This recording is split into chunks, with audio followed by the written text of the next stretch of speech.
తెలంగాణలో రేపటి నుంచి అసెంబ్లీ సమావేశాలు ప్రారంభం కానుండటంతో అధికార విపక్షాలు అస్త్రశస్త్రాలు సిద్ధం చేసుకుంటున్నాయి. కాళేశ్వరం ప్రాజెక్టు కొంగుబాటుపై పీసీ ఘోష్ కమిషన్ నివేదికను అసెంబ్లీలో పెట్టేందుకు రేవంత్ రెడ్డి సర్కార్ సిద్దమవుతుండటంతో ఈసారి సమావేశాలు వాడివేడిగా ఉండబోతున్నట్లు తెలుస్తుంది. మరోవైపు నిన్న బీఆర్ఎస్ అధినేత కేసీఆర్ తో ఆ పార్టీ వర్కింగ్ ప్రెసిడెంట్ కేటీఆర్ భేటీ అయ్యి చర్చించారు. ఇక ఇవాళ హరీష్ రావుతో కేటీఆర్ సమావేశమయ్యారు. అటు రేపటి అసెంబ్లీ సమావేశాలకు కేసీఆర్ వస్తారా రారా అన్న అంశంపై కూడా చర్చ జరుగుతుంది.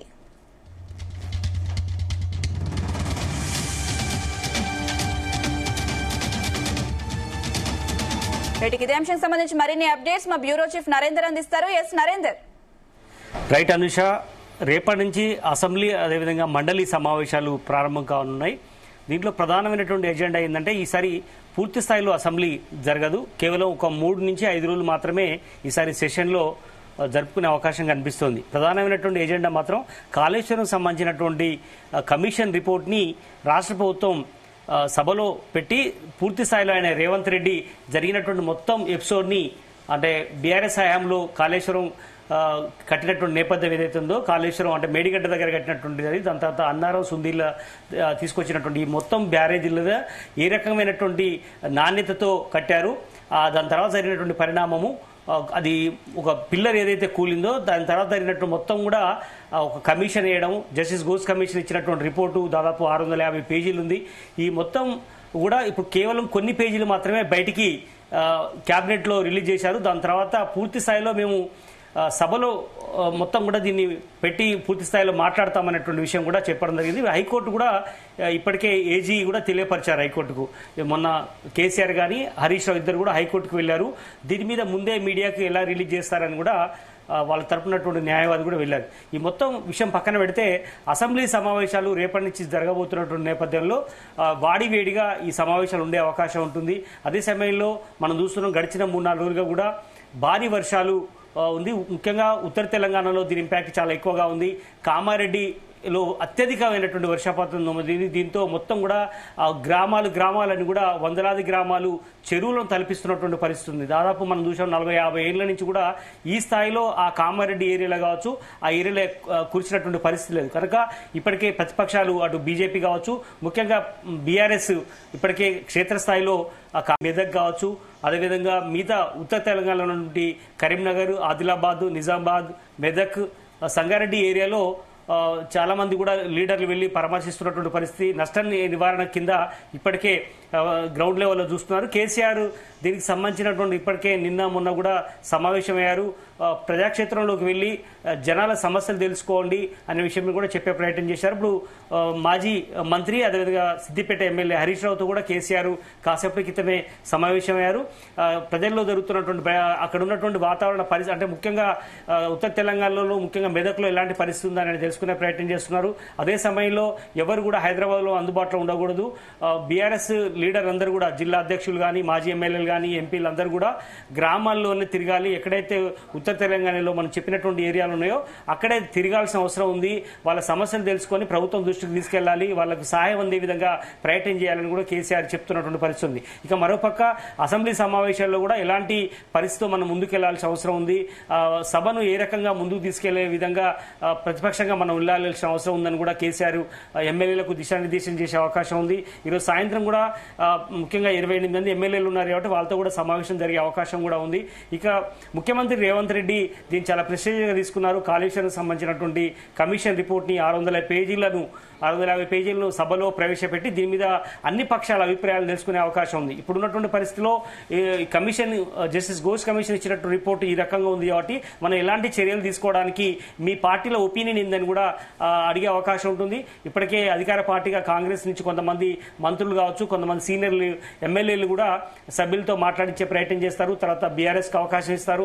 బీఆర్ఎస్లో ఎవరెవరు మాట్లాడతారని మనం చూడాలి. హరీష్ రావు కావచ్చు, కేటీఆర్, మిగతా వాళ్ళు, కేసీఆర్ వస్తారా అనేది కూడా ఇంకా సస్పెన్సే ఉంది. ఎందుకంటే వాస్తవానికి ఈ మొత్తం కాళేశ్వరం అంశం మీద ప్రధానంగా కేసీఆర్ ముద్దాయిగా చూశారు. అదేవిధంగా హరీష్ రావును, మాజీ మంత్రిగా ఇక్కడ పనిచేసినటువంటి బీఆర్ఎస్లో ఈటల రాజేందర్ ప్రస్తుతం ఎంపీగా ఉన్నారు మల్కాజ్గిరి నుంచి.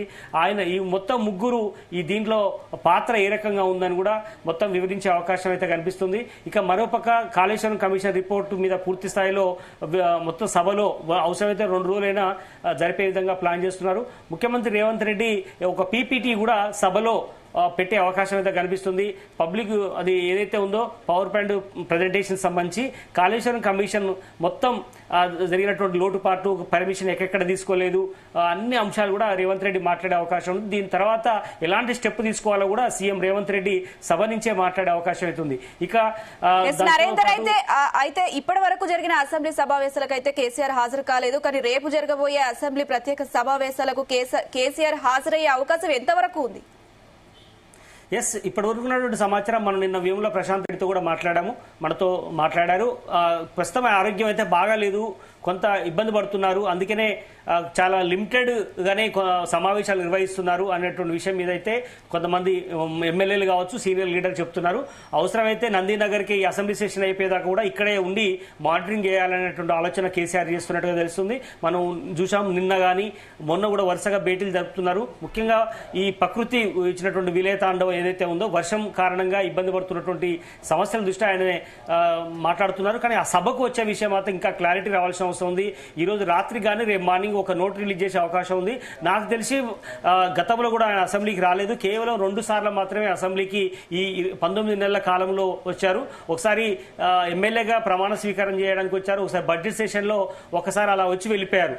కనుక ఎందుకు రావట్లేదని కూడా ఇప్పటికే విమర్శ బీజేపీ నుంచి కానీ అధికార పార్టీ నుంచి వస్తున్న నేపథ్యంలో మరి ముఖ్యంగా రేపు కాళేశ్వరంకి సంబంధించినటువంటి కమిషన్ రిపోర్టు అందులో ప్రవేశపెడుతున్న నేపథ్యంలో మరి ప్రధాన ప్రతిపక్ష లీడర్ లేకపోతే ఎలా అనేటువంటి విషయం కూడా ఉంది. పార్టీలో కొంతమంది కేసీఆర్ రావాలని కూడా కొంతమంది సూచిస్తున్నారు. కానీ కేసీఆర్ రాగలుగుతాడా లేదా అనేది మనం చూడాల్సిన అవసరం ఉంది.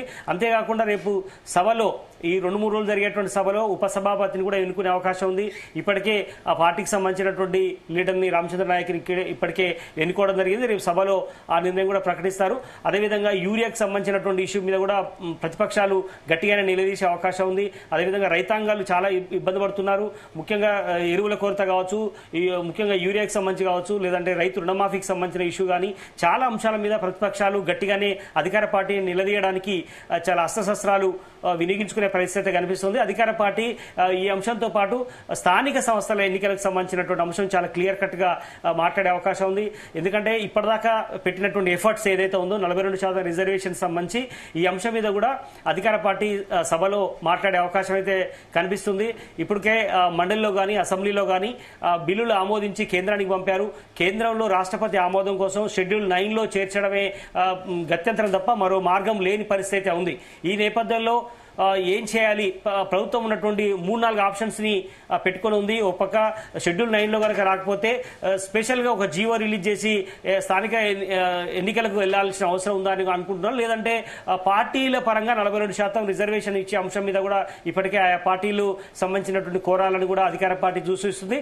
బట్ 2-3 ఆప్షన్స్ చూస్తున్న నేపథ్యంలో ఇప్పటికే ప్రభుత్వం కూడా రాష్ట్ర ఎన్నికల సంఘం కూడా ఇప్పటికే ముఖ్యంగా కలెక్టర్లు కావచ్చు, కింది స్థాయి రెవెన్యూ డిపార్ట్మెంట్ కి ఇప్పటికే చెప్పడం జరిగింది.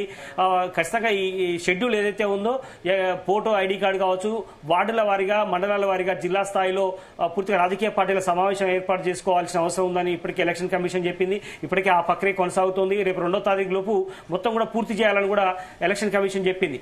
నరేందర్ అయితే బీఆర్ఎస్ ను సర్కార్ కార్నర్ చేసే అవకాశాలు ఉన్నాయి. దాని గులాబీ పార్టీ ఎలా ఎదుర్కొనుంది? దానికి సంబంధించి పార్టీ నేతలకు ఎలాంటి దిశానిర్దేశం చేస్తున్నారు కేసీఆర్?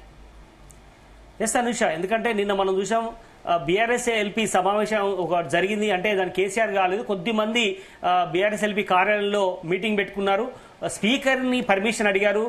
మేము కూడా పీపీటీ ఒకటి నిర్వహిస్తాము అసెంబ్లీలో, మాకు అవకాశం ఇవ్వండి. హరీష్ రావు కావచ్చు, లేదంటే మరొక లీడరు ఈ కాళేశ్వరం అంశం మీద మాకు లోపల సభలో మేము చెప్తాం. జరిగినటువంటి మొత్తం ఎపిసోడ్లో 3.5 సంవత్సరాల పాటు మేము ఏం చేశాం కాళేశ్వరం మీద, కాళేశ్వరం ప్రాజెక్టు కట్టడానికి ఎంత ఎఫర్ట్స్ పెట్టామని చెప్పే విధంగా మాకు అవకాశం ఇవ్వడం స్పీకర్ని అడిగే ప్రయత్నం చేశారు. కానీ పర్మిషన్ ఇవ్వలేదు. దాని తర్వాత నోటీస్ ఇచ్చేందుకు ప్రయత్నం చేశారు. ఎట్టి పరిస్థితుల్లో మేము తీసుకోమని కూడా సెక్రటరీ చెప్పిన నేపథ్యంలో కనుక ఈ 3-4 రోజులు జరిగేటువంటి ఈ అసెంబ్లీ సమావేశంలో మరి బీఆర్ఎస్కి ఏ రకమైనటువంటి మైక్ ఇస్తారనేది కూడా మనం చూడాల్సిన అవసరం ఉంది. బట్ ఖచ్చితంగా స్పీకర్ మాత్రం గడ్డం ప్రసాద్ కుమార్ ప్రతిపక్షానికి కూడా అవకాశం ఇస్తారని కూడా చెప్తూ వస్తున్నారు. బట్ చూడాలి. అదో పక్క 10 మంది పార్టీ ఎమ్మెల్యేలు పార్టీ మారారు. వాళ్ళ మీద కూడా గట్టిగానే నిలదీసేందుకు బీఆర్ఎస్ పార్టీ గట్టిగానే నిలదీసే అవకాశం కనిపిస్తుంది. సభను వాడుకోవాలని చూస్తుంది. యూరియా విషయంలో ప్రధానంగా చూసాం. మొన్న గడిచిన వారం 10 రోజులుగా వర్షం పడకముందు మొత్తం కూడా చెప్పులు అదేవిధంగా ఆధార్ కార్డులను కూడా రోడ్ల మీద పెట్టేసి నైట్ అంతా అక్కడే నిద్రపోయినటువంటి సంఘటనలు విజువల్స్ బయటకు వచ్చాయి. వీటి మీద కూడా చర్యలు తీసుకున్నామని, యూరియా వస్తుందని కూడా ఇప్పటికీ అధికార పార్టీ చెప్తోంది. కనుక ఈ అన్ని అంశాల మీద అధికార పార్టీని నిలదీయాలని, యూరియా విషయంలో కానీ అదేవిధంగా రైతు సమస్యల మీద కానీ, వర్షానికి నష్టపోయినటువంటి రైతులకు నష్టపరిహారం చెల్లించే విషయంలో కానీ, 10 మంది ఎమ్మెల్యేలు మారేవాడు వాళ్ళ మీద రాజీనామా ఇమ్మడే చేయించాలన్నటువంటి విషయం మీద కావచ్చు, ఇట్లా పలు అంశాల మీద మాట్లాడాలని చూస్తుంది. ముఖ్యంగా కాళేశ్వరం అంశం మీద మాకు పూర్తి స్థాయిలో మైక్ ఇవ్వాలి, మేము మాట్లాడతామని కూడా ఇప్పటికే బీఆర్ఎస్ వాళ్ళు చెప్తున్న నేపథ్యంలో చూడాల్సిన అవసరం ఉంది. ఇక బీజేపీ కూడా అదే స్థాయిలో ప్రతిపక్ష హోదాలో రాష్ట్రంలో ఉంది కాబట్టి వారు కూడా కొన్ని డిమాండ్ల మీద, రైతాంగ సమస్యల మీద కావచ్చు, యూరియా కొరత లాంటి అంశాల మీద కావచ్చు, వాళ్ళు కూడా మాట్లాడాలని చూస్తున్నటువంటి పరిస్థితి ఉంది. బట్ మొత్తానికైతే రేపు వాడిగా సమావేశాలు కొనసాగే అవకాశం ఉంది. అటు మండలిలో కానీ అసెంబ్లీలో కూడా స్టార్ట్ అవుతున్నటువంటి నేపథ్యంలో ఖచ్చితంగా చాలా ఇంట్రెస్టింగ్ గా సమావేశాలు ఉండే అవకాశం కనిపిస్తోంది. Right Narender, thank you.